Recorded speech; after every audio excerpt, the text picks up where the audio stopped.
Muito bem, irmãos, abra sua Bíblia em Levítico capítulo 16. Nós vamos falar sobre o dia do perdão, o Yom Kippur, o dia mais sagrado no calendário judaico. Está lá um capítulo exclusivo para tratar esse dia. Vamos entender melhor sobre como isso era celebrado na época bíblica até a existência do templo em Jerusalém, e como os judeus comemoram hoje e qual é o significado profético e o cumprimento dessa festa na vida e na obra do nosso Senhor e Salvador Jesus Cristo. Então, Levítico capítulo 16, nós vamos ler o versículo 29 e assim dar continuidade à exposição dessa mensagem, lembrando que na próxima semana a comunidade judaica no Brasil e os judeus no mundo e em Israel estarão celebrando esta festividade que tem o seu maior valor no sentido religioso em relação a todas as demais festas que têm o seu grande valor e são celebradas anualmente, mas essa aqui, dentro do calendário, é a celebração mais importante do calendário judaico. Então, Levítico capítulo 16, versículo 29, diz assim: E isto vos será por estatuto perpétuo, no 7º mês, aos 10 do mês afligireis as vossas almas, e nenhum trabalho fareis, nem o natural, nem o estrangeiro que peregrina entre vós. Vamos ter uma palavra de oração. Pai, fala, meu Deus, através da exposição da Tua palavra aos nossos corações, que possamos entender a grandeza dos Teus mistérios revelados nas Sagradas Escrituras, naquilo que diz respeito à nossa salvação. Que possamos entender, ó Deus, a seriedade e a profundidade do Teu grande amor sobre as nossas vidas e do grande preço que foi pago em favor da nossa redenção. É o que te pedimos, em nome do Senhor Jesus Cristo. Amém. Muito bem, irmãos, nós temos que aqui nessa parte introdutória comentar algumas coisas importantes. Por exemplo, Yom Kippur é o dia em que o homem deveria comparecer diante de Deus para fazer expiação pelos seus pecados. Expiar é remir. E remir é pagar os pecados através da fé no sangue substitutivo de um animal. Ou seja, quando era sacrificado o animal e o seu sangue seria aspergido sobre o propiciatório, era para ser o sangue daquele que estava oferecendo o animal. Porque a Bíblia diz, o salário do pecado é a morte. Então, olha a seriedade do que é essa festividade na época bíblica que aponta para o sacrifício maravilhoso do Senhor Jesus Cristo. Bem, como que se devia ter como pensamento e comportamento da alma de cada um? Como nós lemos aqui, as pessoas deveriam afligir as vossas almas. E como é que você pode afligir aquilo que é imaterial, portanto espiritual? Através do jejum. Porque a parte imaterial do ser humano está dentro da parte material. A alma e o espírito estão dentro do corpo, formando assim, então, a totalidade do ser humano. Corpo, alma e espírito. O corpo é o tabernáculo, o veículo com o qual a alma e o espírito se comunicam com o mundo físico.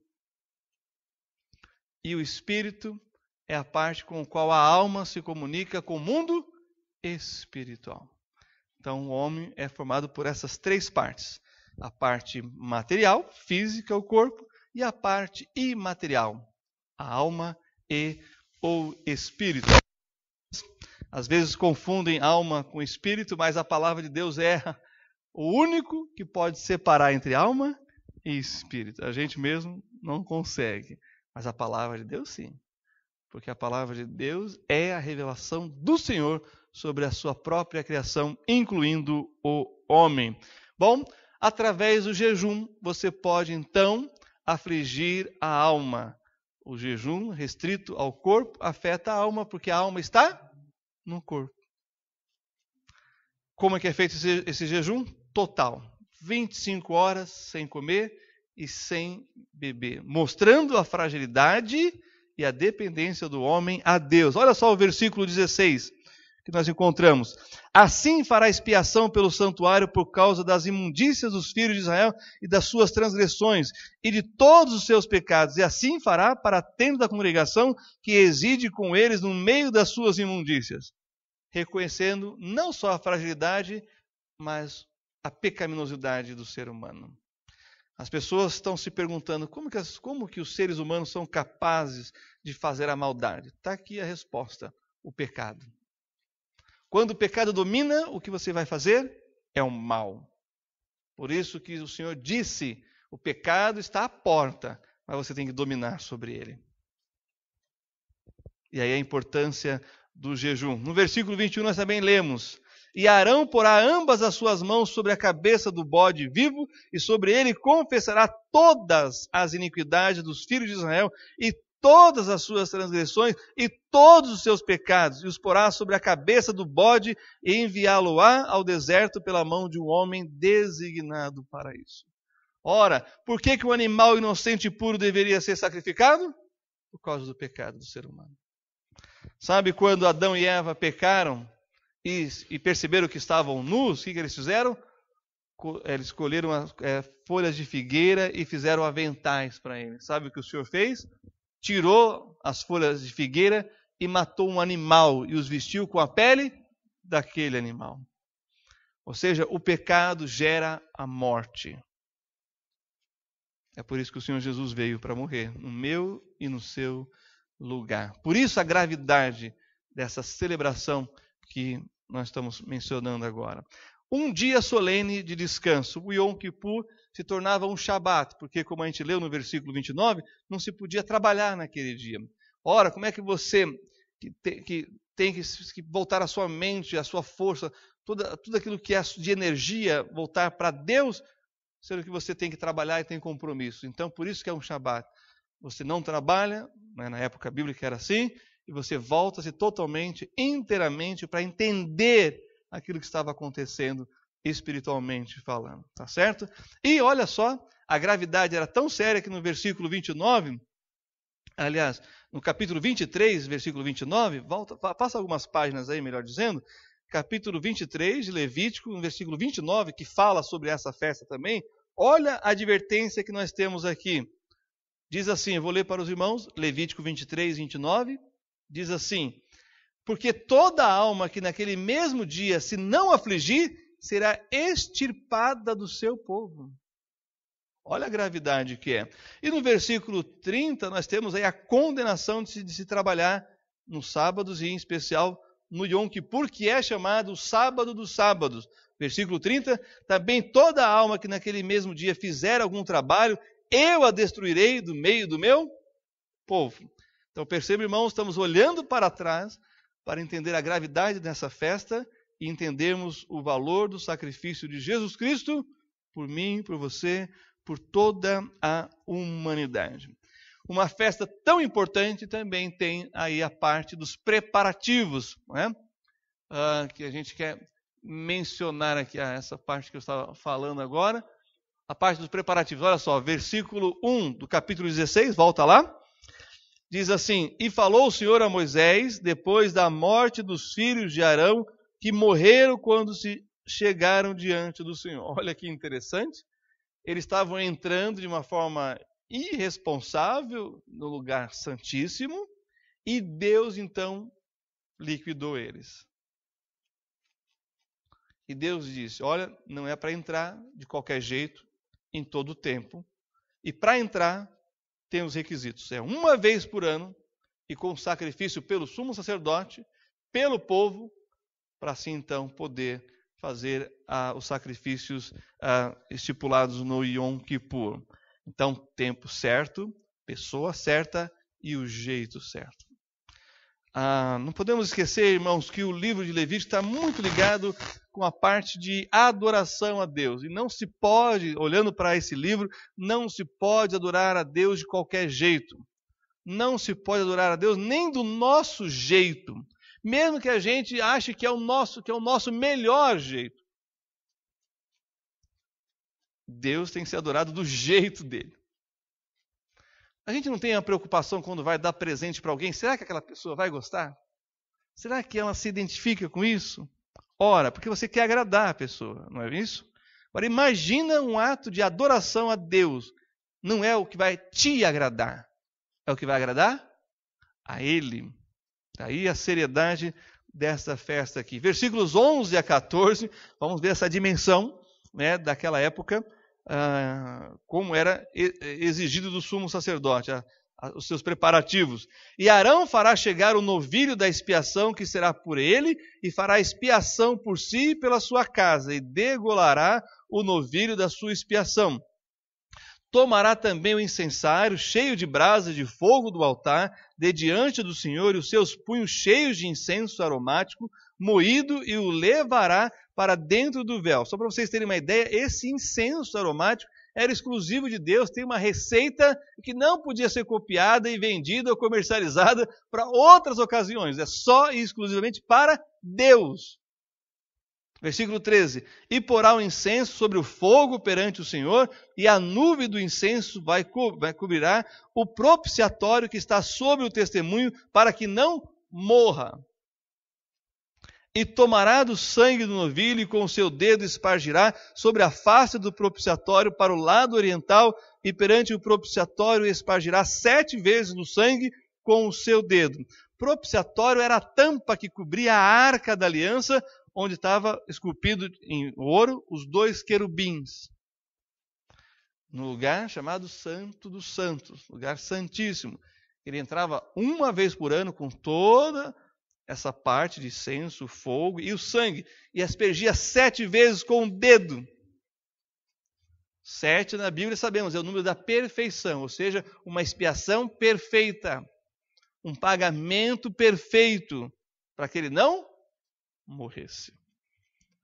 Esses são os preparativos aqui do sumo sacerdote, mas tem mais. Ele faria expiação pelo pecado também da própria família.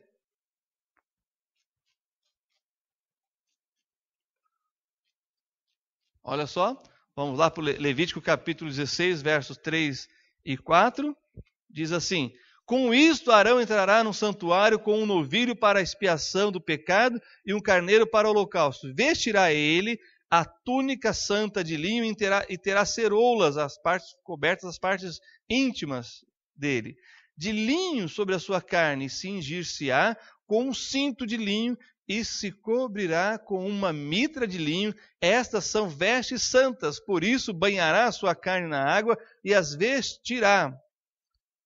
Isso para poder representar a família dele. E assim levar a oferta em favor da sua própria família.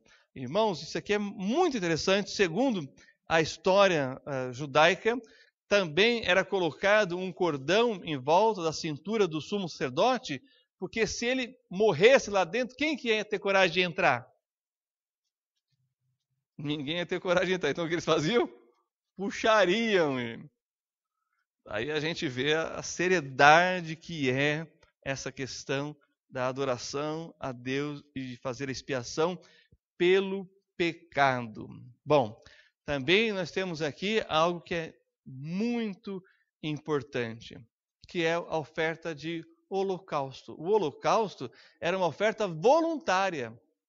As demais eram exigências. E o holocausto não, é voluntário. É uma oferta que ele daria voluntariamente a Deus. Aí você pensa assim, se é voluntário, pode ser de qualquer jeito? Também não. Mesmo que é voluntário, tem que ser do jeito de Deus.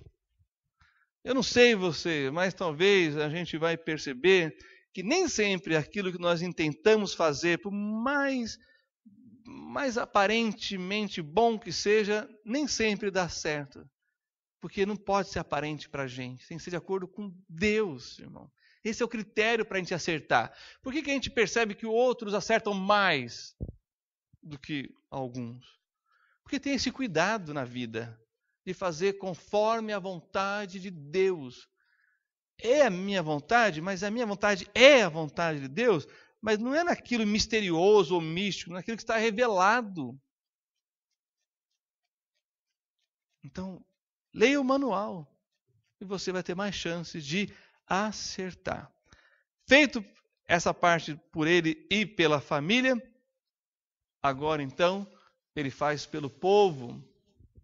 Vamos acompanhar aqui, né? Levítico 5-8, os versículos, que diz: e da congregação dos filhos de Israel tomará 2 bodes para expiação do pecado e 1 carneiro para holocausto. Vocês já ouviram uma expressão que a gente usa até nos dias de hoje: bode expiatório. Ah, o fulano foi o bode expiatório, ou seja, aquele que foi sacrificado em benefício, em favor de outros. E tem o bode emissário, por isso que são 2, já nós vamos explicar sobre isso. Versículo 6: depois Arão oferecerá o novilho da expiação, que será para ele, e fará expiação por si e pela sua casa. Também tomará ambos os bodes e os porá perante o Senhor à porta da tenda da congregação, e Arão lançará sorte sobre os 2 bodes, um pelo Senhor, que é o expiatório, que vai ser sacrificado, e a outra pelo bode emissário. Esse bode vai ser enviado para o deserto. Olha só o versículo 9. Acompanhe comigo. Então Arão fará chegar o bode sobre o qual cair a sorte pelo Senhor, e o oferecerá para expiação do pecado.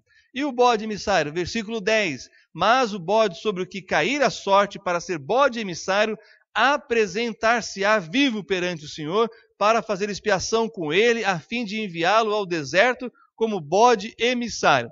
Tem aquele que vai ser sacrificado, é chamado expiatório. O emissário é o enviado ao deserto. Só que esse bode não era enviado de qualquer jeito. Era colocado uma fita de escarlata vermelha, né? Portanto, nele, para que ele não se misturasse com os outros bodes e que ele fosse para a profundeza do esquecimento do deserto. Essa é a ideia. Então nós temos 2 aspectos aqui, representados por esses 2 bodes. Aquele que morreria e aquele que levaria para o esquecimento. Essa é a ideia do deserto, no pensamento bíblico, onde não se tem lembrança. Então ele seria enviado para o esquecimento com os nossos pecados. Versículos aqui 20-22, falando sobre esse bode emissário. Havendo, pois, acabado de fazer expiação pelo santuário, pela tenda da congregação e pelo altar, então fará chegar o bode vivo. E Arão porá ambas as suas mãos sobre a cabeça do bode vivo, e sobre ele confessará todas as iniquidades dos filhos de Israel, e todas as suas transgressões, e todos os seus pecados, e os porá sobre a cabeça do bode, e enviá-lo-á ao deserto pela mão de um homem designado para isso. Assim aquele bode levará sobre si todas as iniquidades deles à terra solitária, e deixará o bode no deserto. Segundo alguns estudiosos e comentaristas, diz que esse bode era levado ao deserto, mas também precipitado em um despenhadeiro, para que ele morresse de vez. A Bíblia não fala isso. Isso são comentaristas, né, entre judeus e cristãos, de que havia essa possibilidade. Mas nós, de fato, não sabemos, porque não está revelado na Bíblia. A questão é que ele era levado vivo para o deserto. Esquecimento. Lugar solitário. E sobre ele colocava-se as mãos e confessava os pecados da nação. Pecados que a nação poderia ter cometido contra Deus. Então, o simbolismo aqui é muito forte da transferência. É por isso que o Senhor Jesus vai dizer que ele tomou sobre si as nossas iniquidades. Então, é dentro desse contexto aqui. E aí nós temos a expiação pelo pecado. Olha só o versículo 15. Depois degolará o bode da expiação, que será pelo povo, e trará o seu sangue para dentro do véu, e fará com que o seu sangue, como se fez com o sangue do novilho, e o espargirá sobre o propiciatório e perante a face do propiciatório. Aqui nós temos a expiação do pecado. Tá certo? E também nós temos aqui o término do ritual. Olha só o versículo 23. Depois Arão virá à tenda da congregação e despirá as vestes de linho que havia vestido quando entrara no santuário, e ali as deixará, e banhará a sua carne em água no lugar santo, e vestirá as suas vestes. Então sairá e preparará o seu holocausto e o holocausto do povo, e fará expiação por si e pelo povo. Também queimará a gordura da expiação do pecado sobre o altar. E aquele que tiver levado o bode emissário lavará suas vestes e banhará sua carne em água, e depois entrará no arraial. Mas o novilho da expiação e o bode da expiação do pecado, cujo sangue foi trazido para fazer expiação no santuário, será levados fora do arraial, porém as suas peles, a água, a sua carne, e o seu esterco queimarão com fogo. E aquele que os queimar lavará as suas vestes e banhará a sua carne em água, e depois entrará no arraial. E aqui então nós temos aí a parte final da dia da expiação do Yom Kippur. Bom, não sei se vocês perceberam, está muito ligado com lavar as roupas, lavar o corpo, um claro ritual de purificação. Ou seja, a água lavando, levando aquilo que de forma figurada se refere aos nossos pecados, que são purificados através da lavagem da palavra de Deus. Bem, nós temos também a parte de como é celebrado hoje. Como os judeus, que não têm o templo, não têm os sacrifícios, portanto, não têm o sangue para fazer a expiação dos pecados, pagar os seus pecados, como que eles tratam hoje? Através de proibição e de uma roupa apropriada e outros costumes que se fazem até os dias de hoje, tá certo? Primeira coisa, vamos lá. Para o judeu, o Yom Kippur é um dia temível, porque está para ser decidido entre a vida e a morte dele. Por isso os judeus então vão jejuar, vão afligir as suas almas, e isso a partir dos meninos 13 anos e as meninas 12 anos. E os menores, eles não precisam jejuar, mas não tem sobremesa, não tem chocolate, não tem guloseimas. Para já incutindo essa sensação de privação por causa do pecado. O que o pecado faz? Ele nos priva da comunhão com Deus, do prazer de estar com Deus. É por isso que o profeta Isaías vai dizer: o que faz separação entre o povo e Deus são os pecados que nós cometemos. Por isso, irmãos, a importância de confessarmos nossos pecados, de deixarmos nossos pecados e assim restaurarmos a comunhão com Deus. Bem, eles também têm uma lista do que é proibido comer, e beber, jejum de 25 horas, calçar sapatos de couro, nem cinto de couro. Nesse dia não pode. Quando eu estive em Israel, eu participei do Yom Kippur, peguei todas as festas em Israel e participei do Yom Kippur, e lá estava o primeiro-ministro de Israel, um tênis de tecido, roupa branca, nada de couro, nada de... Por quê?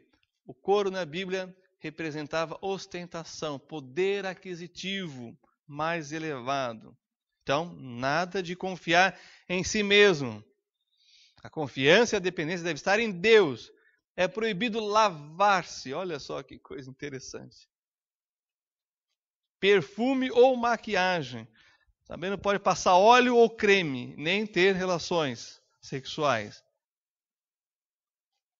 Para justamente a pessoa sentir o peso do que é o pecado na sua vida. É claro, eles vão ter uma roupa também apropriada para isso, que é chamado de kittel, que é um robe branco sem bolsos. Tem esse detalhe, porque você não pode colocar nada também. Você não pode colocar nada. Não, você não pode levar o dinheiro, você não pode levar a carteira. Não, é sem nada. Sem bolso. E o talit, que é o manto de oração, como está lá em Números.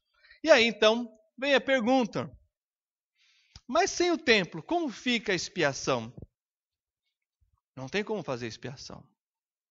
Irmãos, até o ano 33, quando Jesus morreu, tem uma lenda no Talmud, nós não sabemos se é verdade ou não, mas está escrito no Talmud, que são comentários dos comentários da Bíblia pelos judeus, feito durante séculos, que esse bode que tinha aquela fita vermelha, que era lançado no deserto, os beduínos, o pessoal que cuidava das ovelhas, que pastavam nos lugares, viam a fita vermelha branca. E isso para eles era sinal da aceitação de Deus. Do ano 33 até o ano 70, a fita não ficou mais branca. E isso está nos livros dos rabinos judeus. Por quê? Porque no ano 33 foi feito o verdadeiro Quipur. Jesus derramou o seu sangue. Então os outros que vieram não tinha mais necessidade. Está escrito nos escritos rabínicos sobre que do ano 33 até o ano 70, a fita vermelha continuou vermelha. Bom, o que os rabinos então ensinam para substituir o sacrifício? Arrependimento, restituição, orações, confissão de pecados e pedidos de perdão, caridade, jejum, sofrimento. Eles têm até inclusive um açoite simbólico. A gente vê isso muito dentro do catolicismo romano, mas entre os judeus mais religiosos também tem. Eles acreditam que o próprio sofrimento da pessoa vai expurgar os pecados dela. Não, nós sofremos porque somos pecadores. Sabe por que a gente adoece? Por causa do pecado. Sabe por que a gente vai morrer? Por causa do pecado. Por mais que a gente cuide, nós estamos sujeitos, irmãos, por causa do pecado que sujeitou a vida humana à decadência. Então, nós sabemos que não tem como, sem sangue não há remissão de pecados. É o que está escrito em Levítico e que vai ser dito em Hebreus capítulo 9, versículo 22. Mas olha só, eles têm uma solenidade em que eles então vão buscar trabalhar a mente e o coração para se consagrarem a Deus. E aí esse é o momento em que eles vão se sensibilizar da realidade, da situação. É o momento em que as instituições de caridade arrecadam recursos para cuidar das pessoas necessitadas, né? Como eu disse, esse é o momento, se você tem algum amigo judeu que te deve alguma coisa, esse é o momento de cobrar, porque eles procuram nessa época pagar aquilo que eles não estavam conseguindo pagar, se esforçam para pagar. Por quê? Porque a consciência deles, através da leitura bíblica, os acusa disso. E olha, eles têm algumas preces, por exemplo, como Al-Het, que é justamente a confissão de pecados. E isso aqui é algo muito interessante, porque a confissão de pecado deles é nominal, que é uma prática que muitas vezes os cristãos evangélicos não fazem. Nós fazemos o seguinte, nós pecamos no varejo e pedimos perdão no atacado. Senhor, perdoa todos os meus pecados, mas não diz quais pecados. E se você não confessa o pecado, você não tem como se arrepender daquele pecado. Você não sabe qual que é? Quando você fala a multidão dos meus pecados, né? Que multidão é essa? Impressionante isso aqui. Porque nós falamos, ao disciplinarmos nossos filhos, a corrigir, nós estamos dizendo para eles, isso que você está fazendo, e nós damos o nome, é errado. Não é certo. Magoa o papai, magoa a mamãe, é contra o seu irmãozinho, é contra o coleguinho, não faz bem. E nós dizemos o que é. Porque é a única maneira de ter restauração, de provocar arrependimento. Então não dá para pedir perdão no atacado. Você tem que dar nome aos bois. Menti, cobicei, falei o que não devia, exagerei, me excedi. Não fui sensível o suficiente para a situação tal. Reconheça o seu pecado e confesse. Isso vai te ajudar a deixá-lo. É claro que os judeus fazem isso e também tem a questão da memória e tudo mais, porque eles precisam estar diante de Deus e assim se sentirem perdoados. Só que, como eu já disse para os irmãos, quando você pergunta para o judeu, e aí, você fez tudo isso, você sente que você foi perdoado? Se eles forem honestos, eles vão dizer, como eu posso saber? Sabe quem pode saber? Quem tem Jesus. Sem Jesus, não dá para ter certeza de nada. Se a pessoa for honesta, ela vai dizer, não tenho como saber. Mas como aqueles que têm Jesus, esses sim, podem saber. Bom, eles fazem uma outra cerimônia chamada Neilá, que é o encerramento, e aí depois de 25 horas sem comer, aí eles vão comer pão, caldinho e assim vão voltar a se alimentar normalmente, tá bom? Tem o toque do shofar, né, que é o chamamento para o arrependimento também, e tem o ano do jubileu, que é a cada 50 anos, onde a posse da terra volta para o seu proprietário original, ou seja, não se perde. Mesmo que você não está em condições agora, você arrenda, mas depois ela volta para você com a escritura. É o chamado ano do jubileu a cada 50 anos. E aí tem a cerimônia de Havdalah, que é a separação do dia. E aí então eu vou mostrar uma foto aqui para vocês que é simplesmente chocante. Não tem templo, não pode sacrificar. Então o que eles fazem? Eles abatem as galinhas, corta o pescoço da galinha e gira assim, espalhando sangue entre as pessoas. É a tentativa do quê? De sangue, de encontrar o sangue do cordeiro, o sangue do bode expiatório. Pode substituir? Não. Você que está acostumado aqui no Brasil a ver essas coisas em outras religiões, quando você vê isso lá em Israel, você fica meio chocado. Mas é uma pena. Porque sem Jesus, é essas coisas que vai acontecer. E aí então, Jesus e Yom Kippur. Abra lá em Hebreus agora, capítulo 10. Hebreus, irmãos, é o livro que explica Levítico. O livro mais difícil da Bíblia é o livro de Levítico. Sem Hebreus seria impossível entender esse livro em que eu acabei de ler vários versículos. Olha que importante que é isso. Nós precisamos de uma revelação divina lá no Novo Testamento para entender tudo aquilo que se passa nesse livro super complicado e difícil que é o livro de Levítico.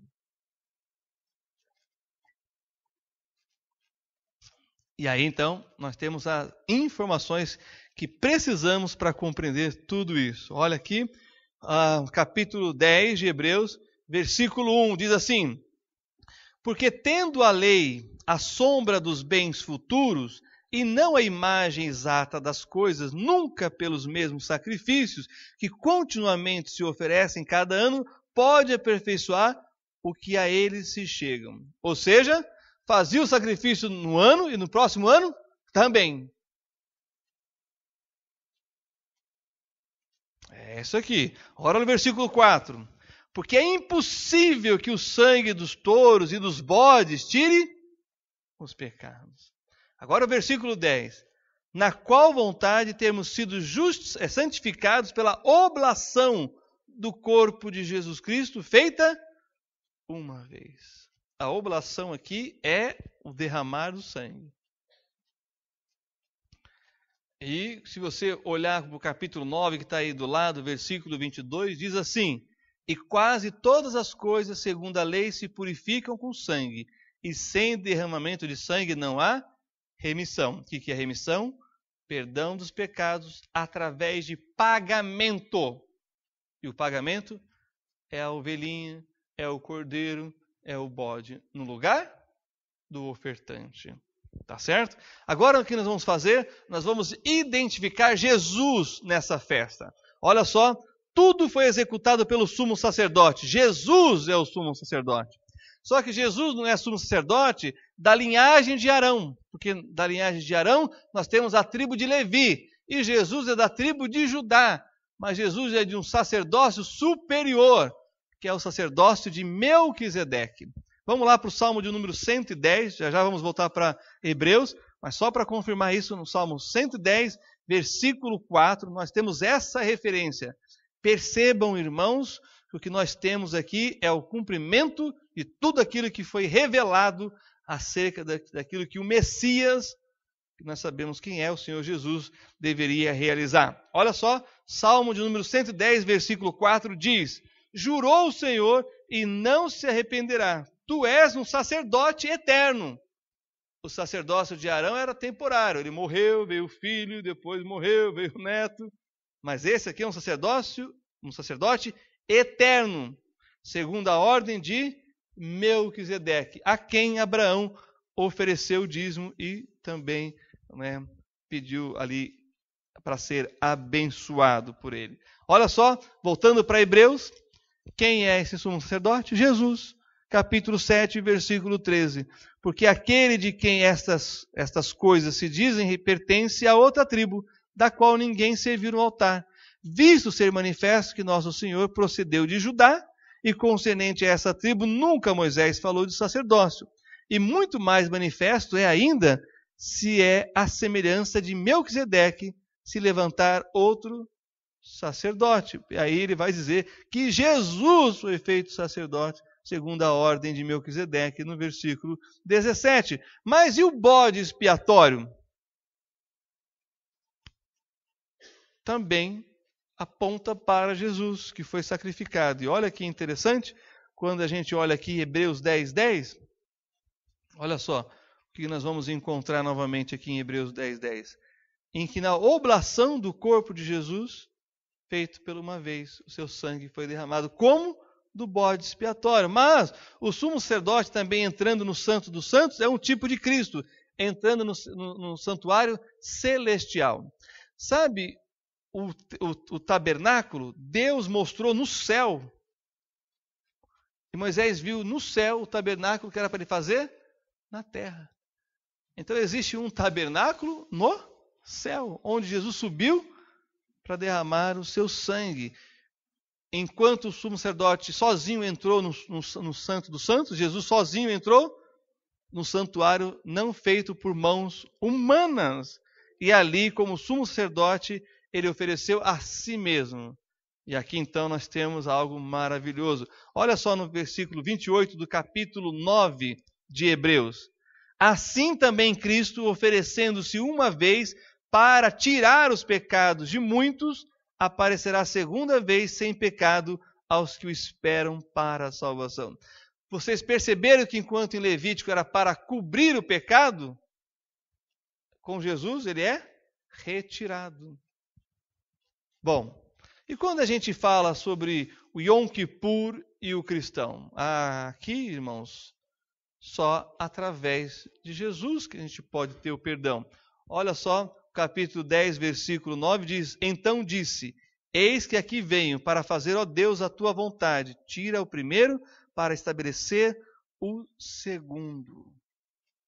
Quem é que fez isso? Jesus. Agora volta um pouquinho, Hebreus capítulo 4. Para mim, um dos versículos aqui, uma das porções mais impressionantes da Bíblia. Hebreus 4, 14 a 16. Visto que temos um grande sumo sacerdote, Jesus, Filho de Deus, que penetrou nos céus, retenhamos firmemente a nossa confissão, porque não temos um sumo sacerdote que não possa compadecer-se das nossas fraquezas, porém um que, como nós, em tudo foi tentado, mas sem pecado. Cheguemos, pois, com confiança ao trono da graça, para que possamos alcançar misericórdia e achar graça, a fim de sermos ajudados em tempo oportuno. Então, rapidamente, deixa eu destacar aqui para vocês. Ele, Jesus, te conhece. Ele sabe das tuas fraquezas, ele reconhece as tuas virtudes, ele sabe até onde você pode ir, ele conhece a sua estrutura. Isso aqui é importantíssimo, porque então ele sabe nos socorrer. É umas coisas que a gente aprende só com a experiência. Por exemplo, você já tentou ajudar um deficiente a atravessar a rua, seja deficiente visual, não é de qualquer jeito. Tem que ser do jeito certo. Antes a gente não sabia dessas coisas, então a boa vontade só não basta. Você tem que conhecer, você tem que saber, porque senão você não ajuda. É que nem gente acidentada. Qual é o nosso ímpeto de ajudar? É pegar a pessoa, mas se você pegar errado, a pessoa pode ficar tetraplégico para sempre. Então, quando a Bíblia diz que Jesus sabe quem nós somos, sabe a nossa fraqueza, ele sabe até onde ele pode ir e como ele pode ir.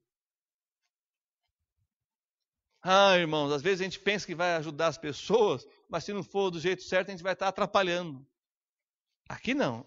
O texto está dizendo que ele sabe como fazer. E olha só que coisa maravilhosa. Ele foi em tudo tentado, como nós, mas sem pecado. É o único. E aí, irmãos, quando a gente pensa, né, aqui passando, não estava passando, né?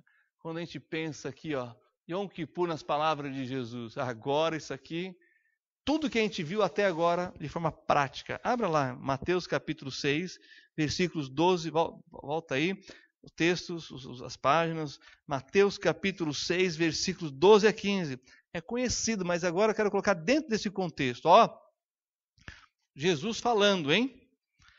E perdoa-nos as nossas dívidas, assim como nós perdoamos aos nossos devedores. E não nos induza em tentação, mas livra-nos do mal, porque teu é o reino e o poder e a glória para sempre. Amém. Mas continua. Porque se perdoardes aos homens as vossas ofensas, também vosso Pai Celestial vos perdoará a vós. Se, porém, não perdoardes aos homens as suas ofensas, também vosso Pai vos não perdoará as vossas ofensas. Você só será perdoado se você perdoar. E para finalizar, o perdão de Deus está lá em Efésios 4:32. Passa aí algumas páginas. Isso aqui é muito sério. Não se iluda. Você só será perdoado se você perdoar. Daí a importância do perdão de Deus na sua vida. Porque sem o perdão de Deus, o ser humano não é capaz de perdoar verdadeiramente. Efésios 4:32 diz assim: antes sede uns para com os outros benignos, misericordiosos, fazendo o quê? Perdoando-vos uns aos outros.